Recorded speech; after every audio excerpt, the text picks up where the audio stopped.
Bali's Mount Agung volcano has begun erupting less than a month after its alert status was downgraded following a decrease in seismic activity.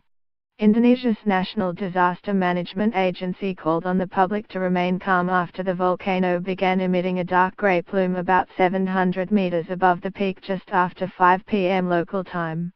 The alert level remains at 3 after it was downgraded from the maximum level of 4 on October the 29th. Bali's International Airport was operating normally on Tuesday night. Both Jetstar Airways and Virgin Australia also said Tuesday night that their flights to and from Bali were operating as scheduled. People are being warned to stay away from the 6 to 7.5 kilometer volcano exclusion zone specified by the Centre for Volcanology on October the 29th.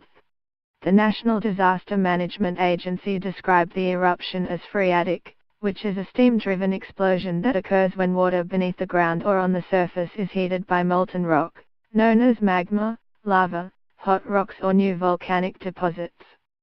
Phreatic eruption is difficult to predict.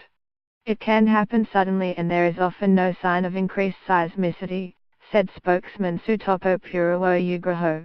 He stressed there had been no upgrade to the alert status of the volcano. People are encouraged to remain calm. Do not panic and believe misleading issues. Ngurah Rai International Airport is still safe and normal. Tourism in Bali is also safe, other than the dangerous radius around Mount Agung. He said the Centre for Volcanology would continue to monitor and analyze volcanic activity and provide up-to-date information. Continuous tremors begin to be detected.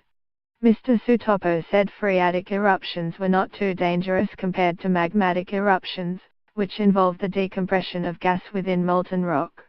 Usually the impact of the phreatic eruption is ash rain, sand or gravel around the mountain, he said. Mr. Sutopo said phreatic eruptions could occur without magmatic eruptions or could be the precursor for magmatic eruptions, as was the case with Mount Sayabug in Sumatra.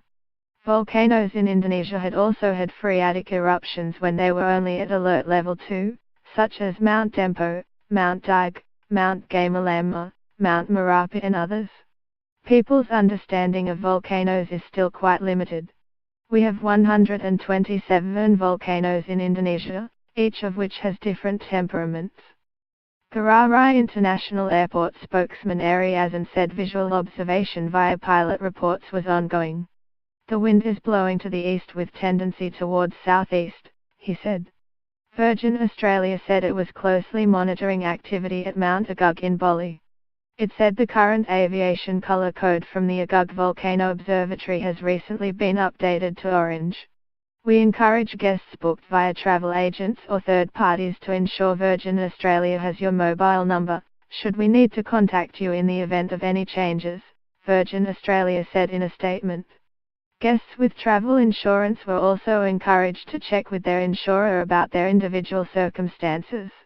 At this point this is very, very small, tweeted New Zealand volcanologist Drive Janine Cripper.